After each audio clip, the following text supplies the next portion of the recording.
Joining me is the panel, Liberal Senator James Paterson and Labor Senator Kimberley Kitching. $350,000 for Scott Cam, good, good value for taxpayers? Honestly, I listened to that interview today. I thought Annalise handled herself beautifully. She's a star.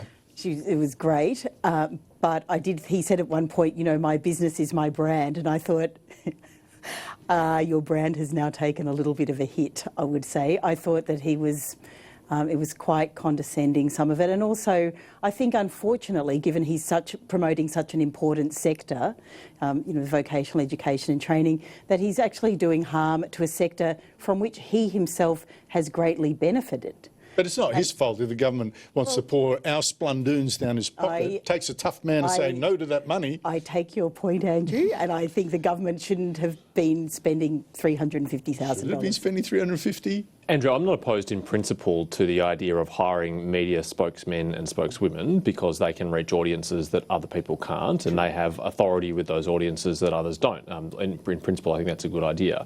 But if you are going to take taxpayers' money, then I think you have to accept that what comes with that is public scrutiny, and you have to front up, and if it's a lot of money, then you have to justify front up. Give him that credit, I guess, but maybe with a bit more humility. But $350,000, look, I guess they are borrowing his brand, but he says, I didn't go into all the, it's only now I can go into schools and all that, tell the kids. What was he doing in all the week, the school's been back for a month? 4 media posts.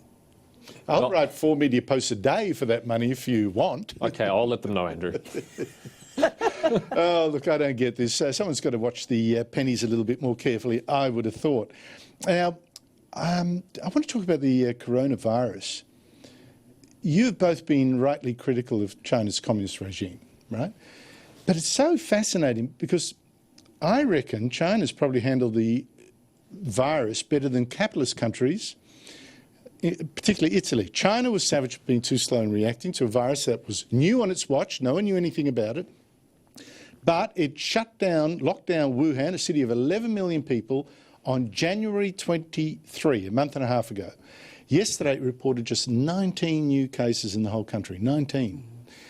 Contrast that with Italy. It did have warning through China about the virus, yet locked down Lombardy and 11 provinces only last week, and the rest of Italy only on the Sunday. Too late. It had yesterday 1,800 new cases, and of course by then travellers from Italy had brought the virus to more than 60 different countries.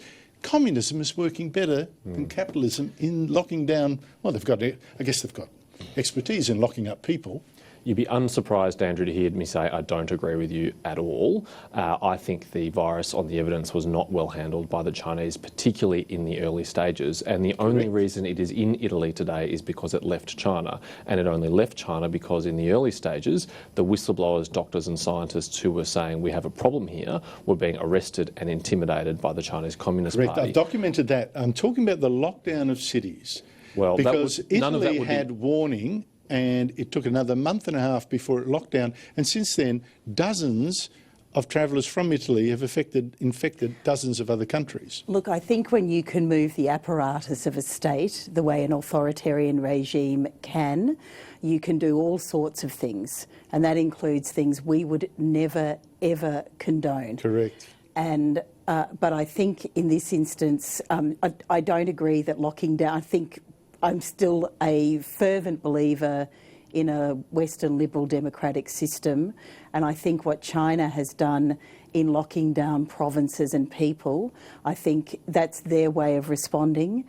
Our way of responding is to actually appeal to civic society, to our better natures, which we have and which we are able to express. I haven't been seeing that in some of the supermarkets, but speaking of that, I agree with what you've said, to be honest, but I wonder whether our free societies need to contemplate more serious action, or maybe it's an overreaction.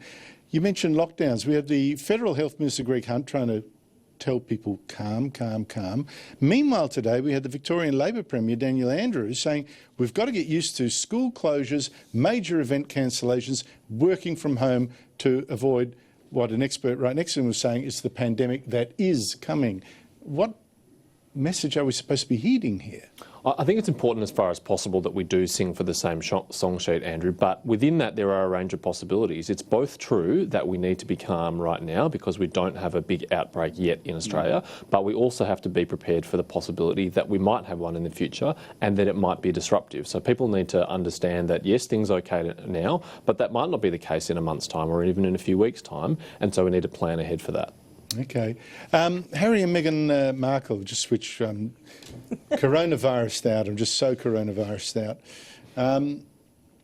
They joined their last ceremony as royals, official royals. Very carefully handled it was to avoid personal clashes, particularly with Prince William and Kate.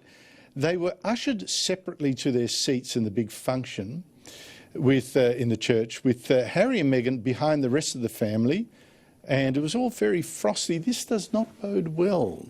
I fear a tell-and-all account to come one day. I really hope not. Look, they've got to make money. I hope they all live happily ever after. I hope that Archie gets to play with his cousins, because I think that would be a shame, and I don't think it matters what family it is. It's always nice to, be able to play with your cousins and see your relatives. So I really hope that they're able to get over whatever. Nicely put. I like the cousins thing. That actually reminds me, I hadn't thought of asking you, but just you reminded me, Penny Wong, your boss in the Senate, was reported to have said to you, you wouldn't understand because you don't have a family about an issue involving whatever. Is that true? And were you upset? I am not going to comment. It was a private meeting. There are many private meetings, obviously, in Parliament. I'm not going to start commenting. I tell you what, if a Liberal had said that, if Tony Abbott had said that, the media would be on fire about it. But this one seems to have gone. Anyway, what did you make of Harry and Meghan? Andrew, the day that I become a commentator on the royal family, let alone the seating arrangements at royal family functions, is the day I will hang up my boots as a politician and as someone who appears in the media. So you can hold me to account for that. If you ever see me doing that in the future, please let me know. James, time is up. It happens to be your head of state's family. Well, and I still have no interest in it, and I still have no intention of commentating on it in any way, shape or form. Sorry. I thought it was interesting media manipulation so the world could see that things are pretty poor, rather than say, you just stay home in Canada. Hey, listen, well, I said that was it for coronavirus, but actually, a little bit of good news. We've seen adults squabbling over toilet paper in the in supermarkets. But in Mariba, we're told that youngsters Addison and Lucy used their pocket money to stock up on toilet paper and were knocking on the doors of local pensioner cottages to see if the people inside needed some. I hope that shames a lot of people. Is this the Australia that you recognise? Which one? The one in the supermarket or this? That, not the one in the supermarket. That is, you always get aberrations, but it's thousands of aberrations. Actually, Australians, I think, are truly people who would give someone the shirt off their back if they needed it. I think we're a great nation. I agree. I think there's a real sense of camaraderie and comradeship in this time, and as there should be. And it only takes a fairly small number of people exhibiting a fairly extreme behaviour in relation to toilet rolls several clips that would clear it out. Shops. Yeah, but I really don't think the majority of people are doing that, Andrew. I think it's a small minority of people who are doing it in an extreme way, and that's leading to the shortages. So that's why shop after shop after shop is out of toilet paper. Yeah, but, I mean, it's a bulky item. It doesn't take many people to clear those shelves, Andrew. Honestly, what a country, what a country. Kimberly Kitching, James Paterson, lovely to catch up with you both.